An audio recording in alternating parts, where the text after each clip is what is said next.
Hello,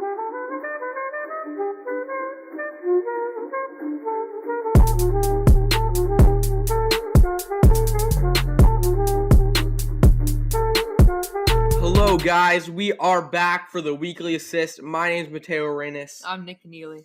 And Dylan cannot make it today because he was sick, so it's just going to be me and Nick today.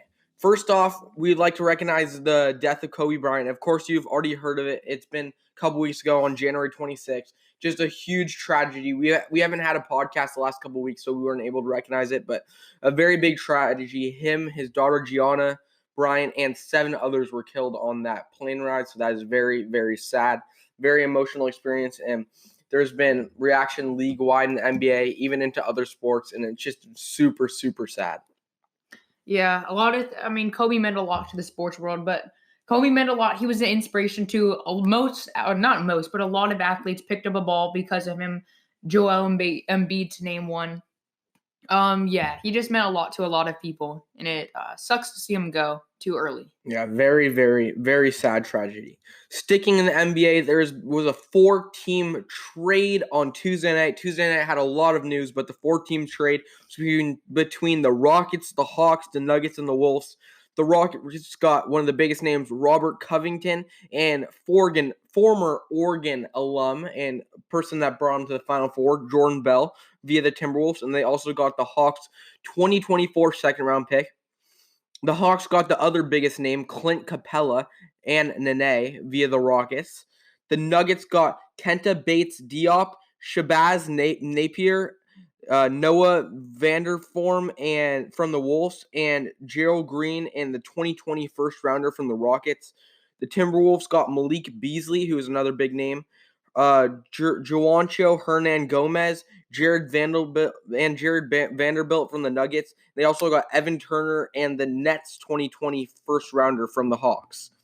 The Rockets plan to put PJ Tucker at the 5, and he's only 6'5", so that's pretty crazy after they traded Clint Capella, who is very instrumental in their playoffs runs as of recent. He's been very good. It's good to see the Hawks loading up on players. Trae Young is an amazing young talent. He's already in his first All-Star game this year, and it's great to see them loading up. They got Clint Capella. Who else did they get, Mateo? The Hawks got Clint Capella and Nene. Yeah, I haven't heard that name in a while. But it's good to see. Yeah, it's good to see the Hawks are adding more talent to that roster, because I feel like Trae Young, even though he's super young, he could no see pun what intended, I did. Yeah, I didn't even think about that until that came out. But even though he's super young, he could lead this team. He shows skill. He shows potential to be a good leader. Yeah, Trae Young he's super good. He didn't have necessarily talent around him, and Clint Capella looks to be the first step towards that, so that's very helpful and should help the Hawks, especially if they want to be pretty good going forward, considering they have one of the young superstars in the NBA. Some of the other news is Dylan Brooks, Ja Morant, and Steph Curry had a little bit of a social media spat over Andre Iguodala. Not so much a spat, but Dylan Brooks says he wants Iggy traded, which Iggy wants to get traded, and he wants to show him what the Grizzlies are about. Then Steph Curry posted a picture of Andre Iguodala with the Finals MVP. Then Ja Morant, the potential Rookie of the Year, posted a picture of KD with the Finals MVP. So a little jab at Steph, but Ja and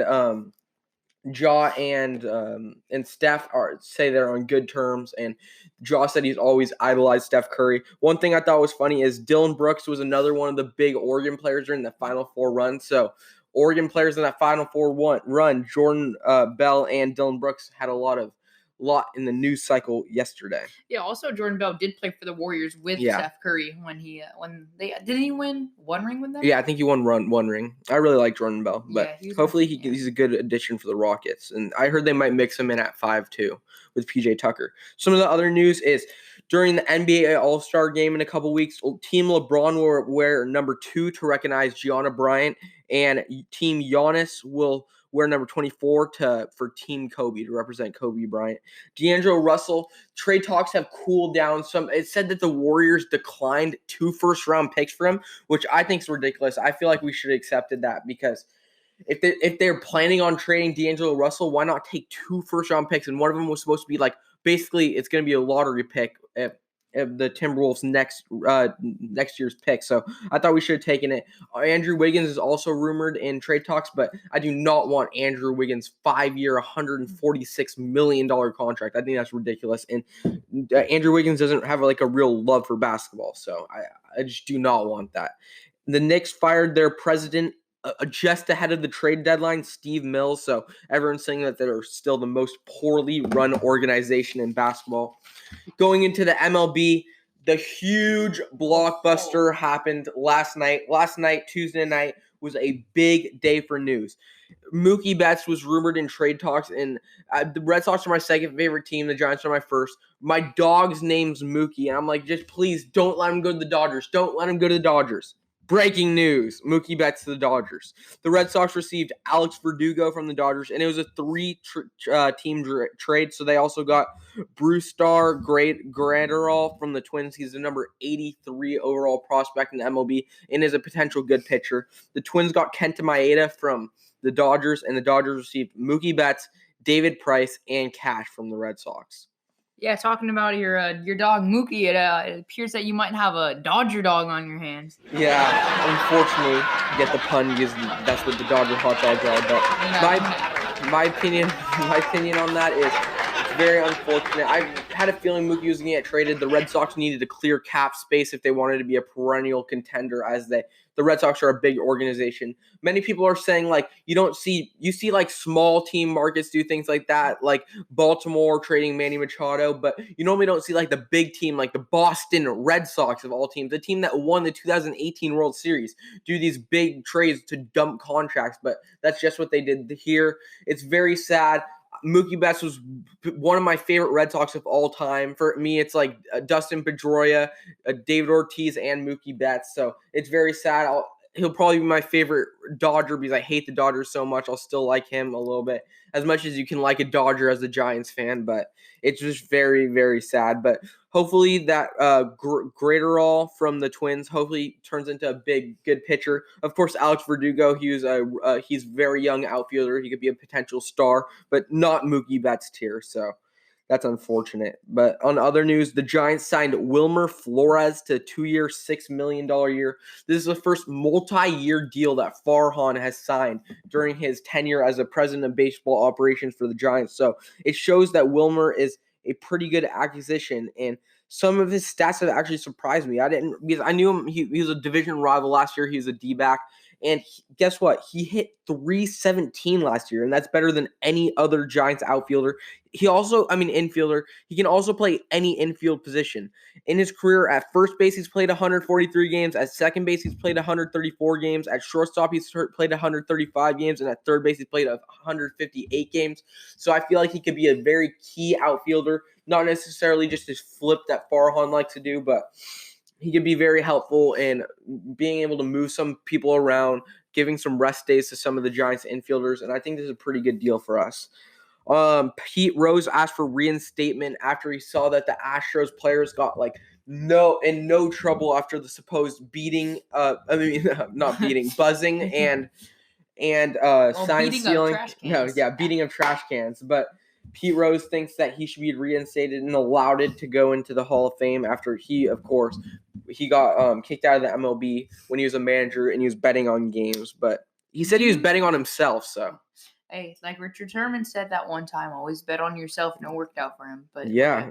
Well, that's contract-wise. Do you think Pete Rose should be? I think that he should, because it's not like he was throwing games or anything like that. No. He was literally just betting on himself, and I think that just added motivation. I don't think that he should be kicked out, and I think he should, as being one of the best hitters and contact players, having a great on-base percentage, and one of the best hitters of all time on that big red machine for the Reds. I think he should be. I think that Barry Bonds, I think all the guys should be allowed to. They're just playing like how they're playing at the time. So that the betting thing doesn't really correlate, but I think he should be allowed to. What do you think, Nick? Yeah, I think he should be allowed to too. I mean, I guess betting on yourself, that's an extra incentive to win. I mean, if anything, that's going to make him strive for more dubs.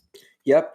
In the NFL, Jalen Richard of the Raiders signed a 2-year extension. He is going to be moving out to Las Vegas. The Jacksonville Jaguars will have 2 straight home games in London. That's the first time that teams have played 2 straight games outside the United States in the history of the NFL. Vernon Davis, 49ers legend, has retired from the NFL. He did have a Super Bowl ring with the Denver Broncos. Of course, he was last with the Redskins. Of course, the tight end. Another tight end, Greg Olsen, and the Panthers have parted ways. A lot of rumors are pointing him to the Redskins because he can team up with his old coach, Ron Rivera, who he had so much success for. I've heard a couple other teams like the Giants, but I'm not so sure. I'm thinking Redskins right now. Also, the Falcons and Vic Beasley have parted ways. He was a key piece of their defense for many years, so that's kind of surprising. NFL awards, Offensive Rookie of the Year was Kyler Murray. Defensive Rookie of the Year, Nick Bosa. Let's go. Defensive Player of the Year, Stephon Gilmore of the Patriots. Offensive Player of the Year, Michael Thomas.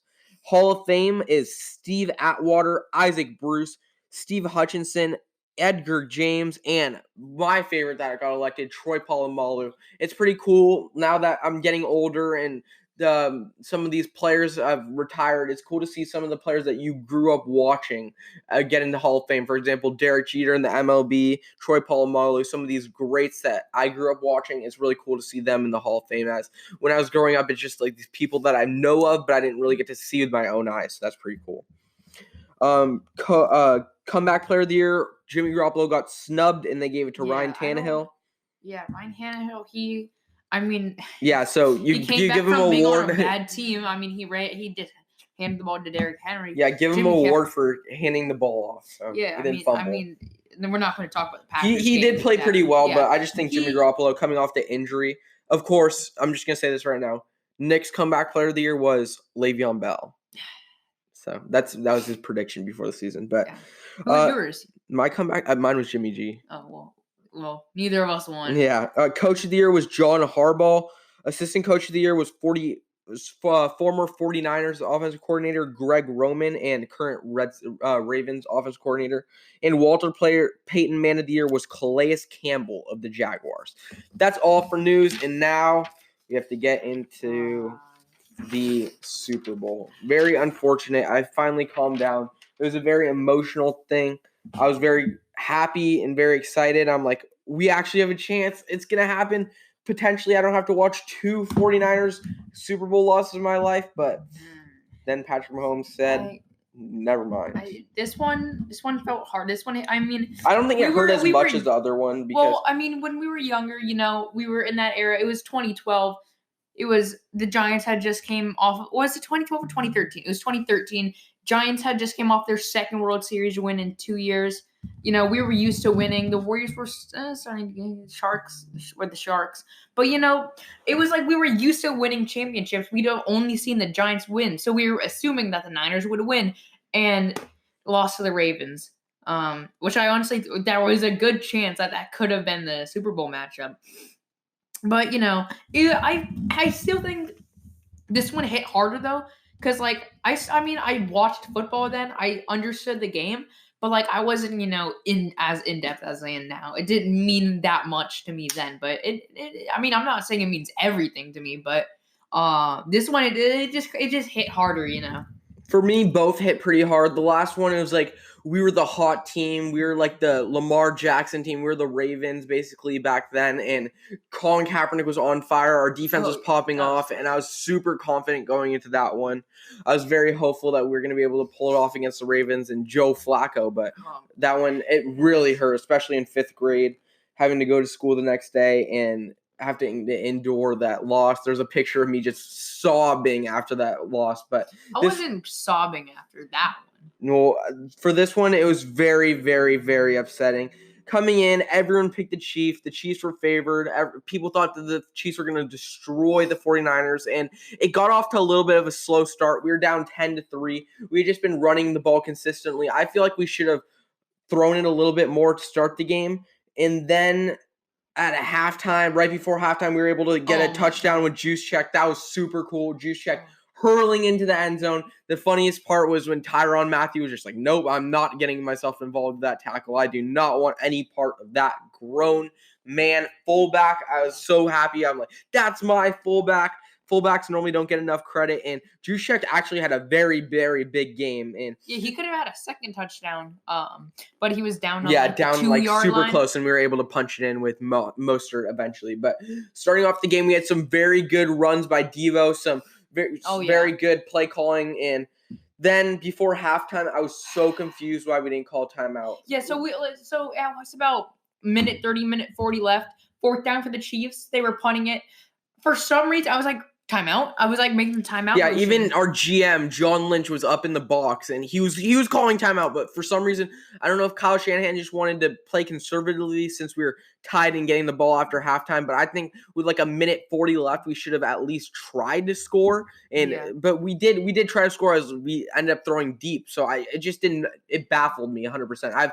I still have 100% faith in Kyle Shanahan. People are calling him a choke artist. People are calling him this, calling him that. But still, Kyle Shanahan is who got us into this position. So is Jimmy Garoppolo. So is John Lynch. So I still have 100% faith in Kyle Shanahan. But he did not look like the regular season and playoff self in that sequence and a little bit throughout the game. So I was very confused why we didn't call timeout. Of course, we then got the ball through that deep pass to George Kittle. George Kittle caught it. I was so happy. Yeah, then they call offensive pass interference, and that's the worst call I've heard. Oh my God. I understand what you're saying, the push off of the arm, but everybody does that. Literally everybody does that. They're playing football. They're going at it. And literally in the playoffs, they always try to kind of avoid those pass interference calls. You saw in the divisional round, the Vikings-Saints game, Kyle Rudolph did much more. He pushed off the cornerback, went up and grabbed the ball to win the game, and it was much more than George Kittle did, and they didn't call anything. And that's to advance them in the playoffs. This one was before halftime. There were 7 seconds left. They said for the little push-off, they called George Kittle for offensive pass interference, and we lost all the momentum going into halftime. And that was very unfortunate. I saw that bad things were ahead with that one, and I was very, very upset. That was not a good sign. Yeah, but people are bashing we'll get into it a little bit, but people are bashing Jimmy Garoppolo, but he was making good throws. He made a couple bad throws, but people are bashing him, saying, cut Jimmy Garoppolo, sign Tom Brady. This is his first full season as a starting quarterback, and he led us to the Super Bowl. It's not like he 100% led him himself. It was a running game. The defense was all happening, but give the man some time. It's literally his first full season as a starting quarterback. He brings us a Super Bowl. He's not doing anything to hurt the team. It's just ridiculous. I'm 100% confident in Jimmy Garoppolo going forward, and I'm very happy. After halftime, we started off with a field goal, then had a big game-changing interception by Tavarius Moore. That was huge from the safety, and I was so happy. I'm like, we need to capitalize. We need to score on this drive, and we did. We punched it in with Mostert. We were up 10 points, but everyone was happy. Everyone was partying. Everyone was super confident about the 49ers, and I'm like, it's not over yet. They have Patrick Mahomes. And sure enough, with 6 minutes left, they scored a touchdown, pass to Travis Kelce. And I'm like, it's not over yet. We need to get a first down. We need to get a couple first downs on this drive. We don't. We have to punt the ball. Then, of course, they got the touchdown with the pass to Damian Williams. At first, I didn't think it was a touchdown, and some 49ers fans are still saying it's not a touchdown, but I do think it was a touchdown. His foot was out, but the football was over the pylon. Some people are like, his body's not in. You don't understand football, obviously, but that was a touchdown in my opinion, and I was still confident. I'm like, Jimmy Garoppolo, it's his time to show. He's been making good throws all game except the one interception. Like during the game, I was like, people were like, Jimmy Garoppolo can't throw, and he was literally slinging the ball. I was very confident in him. And of course, we had the interception by Fred Warner to get us back in it, and then we aren't able to get the first down. We throw it deep to Emmanuel Sanders. Emmanuel Sanders isn't able to get to it. It's a little too far, and I was just crushed. I cannot believe it. I was so upset.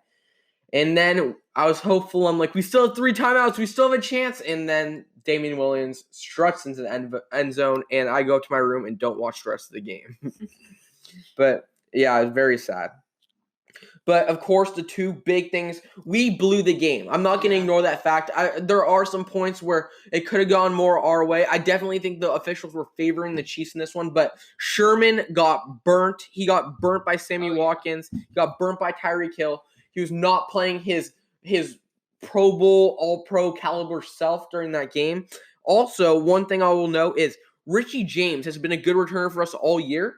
On the kickoffs, he wasn't getting it past the 20. Yeah, that was really I'm like, on that last one, on our last drive, where I was still confident that Jimmy Garoppolo could drive us downfield, I'm like, literally, he was in the end zone, and I'm like, don't take it out, don't take it out. Look what's happened all game. And he gets stopped at the 18. Automatically a bad start of that drive. And I think when we were up by 10, we should have ran it a little bit more. We had really good running stats. We were averaging around 5 yards per carry for Mostert, 17 yards per carry for Debo, but of course that was end arounds, and 6 yards per carry for Tevon Coleman. So I definitely think we should have abused the run out the clock, and kept the ball out of Patrick Mahomes' hands as much as possible.